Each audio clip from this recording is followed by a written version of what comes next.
So, how did it feel out there tonight? Felt good. Um, it felt very satisfying. It's a good night. It's been a wild last 4 years. Yeah, last time we played here was like right when, I guess it was right around the time Brothers has really taken off. And we had our first song on the radio, and yeah, and then the next, yeah, it's been pretty nuts. But amazing. But we've been really busy. Yeah, it's been absolutely nonstop for 4 years. Just crazy. Yeah. You've collaborated with Danger Mouse a lot over the years. hmm Tell us how you guys hooked up. He got in touch with us. He was friends with Ike Turner, and he wanted to make an Ike Turner record, and he wanted us to write the music, and so he got in touch with us, and that's how we started working together. That project kind of morphed into having him fly out and work on our record, and we've been really close ever since. You know, for each record, it's kind of something different. The first record, I guess, is more. I guess maybe he had more of a role as a traditional producer for Attack and Release, I guess. You know?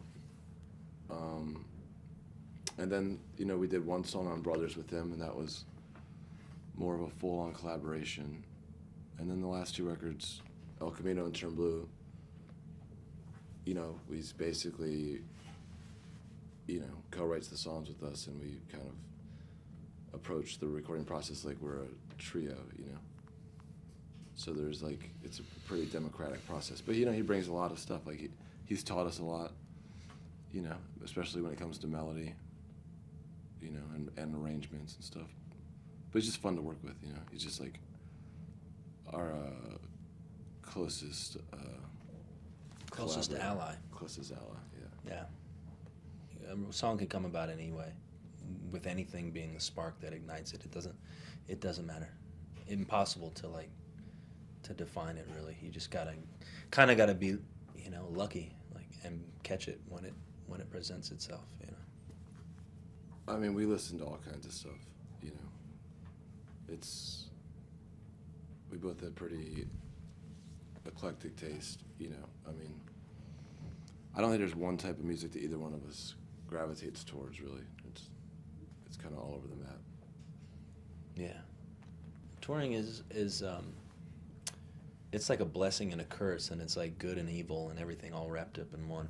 I mean, it's a very unhealthy way to live, and it's very like distressing at times. But you know, we've been doing it for a decade, and we don't have any other job qualifications. You know, Yeah. we couldn't do anything. We could cook, maybe. At For like an ourselves. IHOP. Yeah. At a Waffle House, we could be cooks. We do have a lot of experience with the Waffle House menu, so That's could- why I'm saying. Yeah. I'm being just genuinely true. honest. I was playing local clubs, and I needed a demo tape, and I knew Pat recorded, so I set up a recording session with some musicians over at Pat's house. A drummer and a bass player were supposed to come, and I got there with my amp, and Pat was set up. He had a drum kit there, and was all mic'd up, and we were waiting, and then the other two guys just flaked on me. I called them, and they said, they couldn't make it. And so Pat and I, because we were already there and set up and ready to record, we just started recording. And those recordings we eventually sent out to 10 different record labels, and we got a record deal without ever having played any show or anything. The only reason we came up with the band name was just to have something to put on the demo that we sent. Yeah. I hadn't even played drums in about a year before that day. So, you know, luck, timing, that's the main ingredient in the music business. But I mean, we started out as a duo, not out of like choice. It was out of a necessity, really, and we didn't have any other options. We auditioned a couple people, and it didn't work. They didn't really understand what we were doing, and it didn't mesh. And we didn't know a lot of people that played music. You know, we're from a small town, so it wasn't like there were a million different musicians to choose from. So, and then we had an album come out, and we just needed to tour, and so we played as a two-piece. And but the more we record, and we've always overdubbed instruments. Even our very first record has Moog synthesizer and bass guitar and whatever.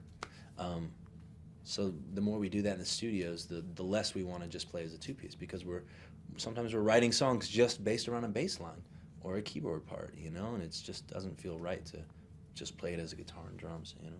Yeah, after we did Attack and Release, we could only play about 4 songs from that record, really, as a two-piece. And then, Right, and they just felt like a total compromise every time I played them. And then when Brothers was done and we were getting ready, we knew we couldn't play a single song off of it as a two-piece, because we were approaching records, you know, with not considering how it would be, how we'd ever do it live as a two-piece. It got to the point where we, you know, the last tour we did, we would do like a little two-piece kind of interlude, I guess, or whatever, but lately we just play the whole set as a 4-piece, and we've been going back and picking up some songs from the early catalog and just playing them as a 4-piece, because really that's how most of them were recorded in a way.